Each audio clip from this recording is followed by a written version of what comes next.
It was the 1940s. America was divided by segregation. Black communities were ignored, excluded from the corporate world, and completely erased from mainstream advertising. Picture this. Families gathered around their radios, listening to advertisements for Coca-Cola. The pause that refreshes, they'd hear. But in those ads, in those images of American happiness and prosperity, there was a glaring absence. Black families weren't invited to the party, but one company saw an opportunity, a chance to defy convention and tap into an overlooked market worth millions of dollars. This bold move would spark a marketing revolution, one that challenged Coca-Cola's dominance and forever changed the relationship between corporate America and African American consumers. This is the untold story of how Pepsi became the official drink of Black America. In the early 1900s, America was transforming. The Industrial Revolution was in full swing, new technologies were emerging, and soft drinks were becoming symbols of modern American life. But in a nation divided by the color line, access to those symbols and the American dream they represented depended entirely on the color of your skin. By the 1920s, Coca-Cola was already becoming a household name. Walk into any general store, any soda fountain, and you'd see those familiar red and white advertisements. Happy families sharing Coke at picnics. Teenagers sipping sodas at the local diner. Businessmen refreshing themselves on hot summer days. But there was something, or rather someone, missing from these pictures of American life. Black people. This wasn't an accident. This was America in the age of Jim Crow. In many parts of the country, especially in the South, African Americans were barred from eating at certain restaurants, drinking from public fountains, and even sitting in the same sections of movie theaters as whites. For companies like Coca-Cola, it wasn't just about marketing preferences, it was about protecting their business interests in these deeply segregated areas. You see, Coca-Cola was based in Atlanta, Georgia, deep in the heart of the Jim Crow South. The company's leadership wasn't just navigating segregation, they were actively embracing it. They built their brand identity around white Southern values and traditions, happily catering to segregated establishments and reinforcing the very system that excluded Black Americans. This wasn't about fear, this was about profit and comfort with the status quo. Coca-Cola found it easier and more profitable to maintain the segregated marketing that kept their white customer base satisfied. Consider a young black child in the 1930s Alabama, walking past a billboard showing a white family enjoying Coca-Cola at a picnic. The message wasn't subtle. It was crystal clear. This isn't for you. You don't belong here. But this exclusion had consequences that went far beyond hurt feelings. Black communities saw the message loud and clear. They didn't matter to corporate America. Their money, their loyalty, their dreams, none of it counted. Yet, despite these systematic barriers, something remarkable was happening. Black Americans were building thriving communities of their own. Entrepreneurs were opening restaurants, soda fountains, and barbershops where they could gather, celebrate, and build wealth without fear of discrimination. The famous Chitlin Circuit brought black entertainers to black venues. Historically, black colleges and universities were producing doctors, lawyers, and teachers. Black newspapers were connecting communities across the country. But when it came to the major brands that dominated American culture, Coca-Cola, General Motors, Procter & Gamble, African Americans knew they were invisible.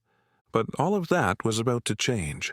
One company was ready to take a risk that would shake up the soda industry and challenge the very foundations of segregated marketing. Pepsi was about to make history.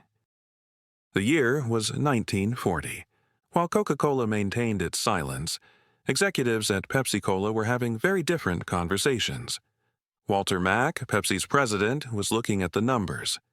And what he saw was staggering. Black Americans, despite facing systematic discrimination, were spending over $15 billion annually, money that was going almost entirely to companies that refused to acknowledge their existence. Mack saw more than statistics. He saw an untapped market of extraordinary potential. So he decided to do something that was not just radical for its time. It was revolutionary. He hired Edward F. Boyd, making him one of the first black executives in corporate America. But Boyd wasn't just a token hire. Mack gave him something unprecedented: a real budget, real authority, and a real mission to build relationships with Black America. Boyd assembled a team unlike anything the corporate world had ever seen, a group of talented black marketers, each with deep connections to their communities. They called themselves Pepsi's Pioneer Sales Team, but history would remember them as the architects of inclusive marketing. These weren't just salespeople, they were cultural ambassadors, and they traveled across the country in a time when such travel was dangerous for Black Americans, meeting with community leaders, church pastors, school principals, and Black business owners. When Boyd's team walked into a Black-owned barbershop in Detroit or a beauty salon in Memphis, they weren't just selling soda, they were selling something far more valuable: recognition, respect. The radical idea that Black consumers deserve the same quality products and marketing attention as everyone else. Their approach was methodical and respectful. They sponsored community events. They advertised in Black newspapers like the Chicago Defender and the Pittsburgh Courier. They partnered with Black radio stations that played jazz and blues. And then came the advertisements themselves, images that would change everything. For the first time in mainstream advertising, Black families weren't depicted as servants or stereotypes. Instead, Pepsi showed Black doctors in their offices, Black teachers in their classrooms, Black families enjoying picnics and celebrations. These were images of dignity, images of success, images of people living the American dream. Imagine being that same young Black child from Alabama, but now it's 1945 and you're looking at a Pepsi advertisement showing a Black family, dressed beautifully, smiling genuinely, enjoying life together. For the first time, a major American brand was saying, "This is for you too. You belong here too." The response was immediate and powerful. Black communities didn't just buy Pepsi, they embraced it as a symbol of progress and recognition. While Pepsi was building bridges, Coca-Cola was trapped in a prison of its own making. The company that had dominated the soda industry for decades suddenly found itself facing an unexpected challenge. Pepsi wasn't just competing on taste or price. They were competing on values. And in that competition, Coca-Cola was losing ground fast. Coca-Cola's boardroom discussions must have been intense. Sales data was showing that Pepsi was gaining significant market share in Black communities across the North and Midwest. But the company's southern roots ran deep, and the fear of backlash from white customers kept them paralyzed. For nearly 2 decades, Coca-Cola remained largely silent on issues of race and representation.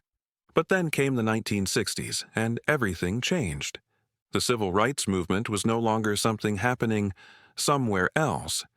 It was on television screens every night. The Montgomery bus boycott, the Little Rock Nine, the Freedom Riders, Dr. Martin Luther King Jr.'s "I Have a Dream" speech. African Americans weren't just asking to be included anymore, they were demanding it, and they had economic power to back up those demands. The wake-up call came in 1968, after the assassination of Dr. Martin Luther King Jr. Atlanta, Coca-Cola's hometown, needed funding for Dr. King's funeral. The eyes of the world were watching. After intense public pressure, Coca-Cola finally stepped forward to help fund the memorial services. But for many in the Black community, it felt like too little, too late. Pepsi had been there for decades. Coca-Cola showed up for a funeral. This moment marked the beginning of Coca-Cola's long journey to catch up, a journey that continues today. By the 1970s and 80s, the competition between Pepsi and Coca-Cola had evolved beyond taste tests and pricing wars. This was now a battle for cultural relevance, and the stakes couldn't have been higher. Pepsi doubled down on their connection to Black America in spectacular fashion. In 1984, they signed Michael Jackson, the king of pop, to what was then the largest endorsement deal in history: $5 million. But this wasn't just about celebrity endorsements. This was about Pepsi positioning itself as the brand of youth innovation, and cultural cutting edge. And in the 1980s, America. Black culture was the cutting edge. The Pepsi commercials featuring Michael Jackson weren't just advertisements, they were cultural events. The Billie Jean commercial, the Bad campaign. These ads were shown during prime time, watched by millions, and they sent a clear message. Pepsi wasn't just accepting black culture, they were celebrating it as the future of America. This was marketing genius. Pepsi understood something profound. By authentically connecting with Black America, they weren't just gaining black customers. They were gaining influence with young people of all backgrounds who looked to black culture for innovation in music, fashion, and style. Coca-Cola was scrambling to catch up. They began sponsoring black community events, investing in black radio and television programming, and hiring more diverse advertising agencies. But Pepsi had built something deeper than advertising campaigns. They had built trust. And trust, once established, is incredibly difficult for competitors to break. Throughout the 90s and 2000s, Pepsi continued this strategy. Lionel Richie, Ray Charles, later Beyoncé, Nicki Minaj, and Cardi B. Each partnership wasn't just about star power. It was about cultural authenticity. Pepsi's message remained consistent. We see you. We value you. You are the future. By the 1990s, both companies realized that authentic engagement with Black America required more than just celebrity endorsements and clever advertisements. Real change required real investment. PepsiCo launched comprehensive educational programs offering scholarships to students attending historically black colleges and universities.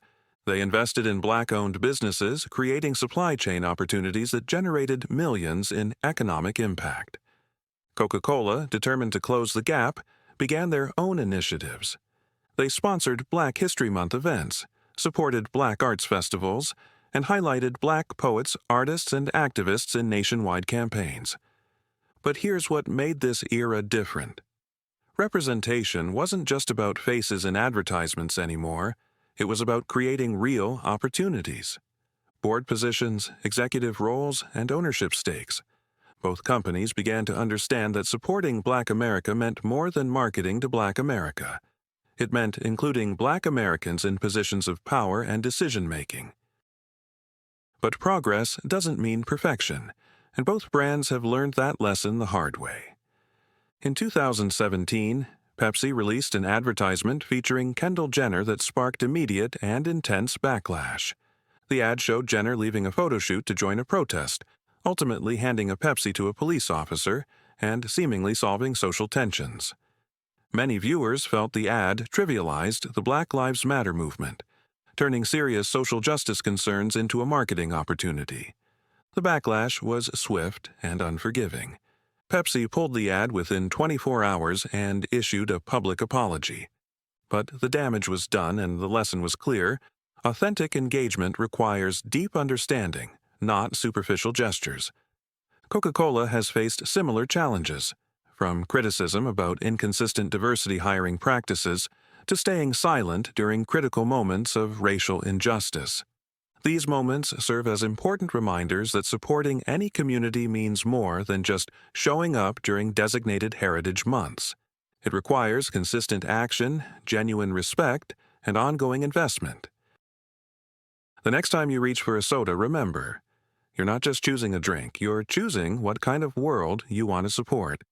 This story shows us that change is possible when we demand better from the brands we give our money to.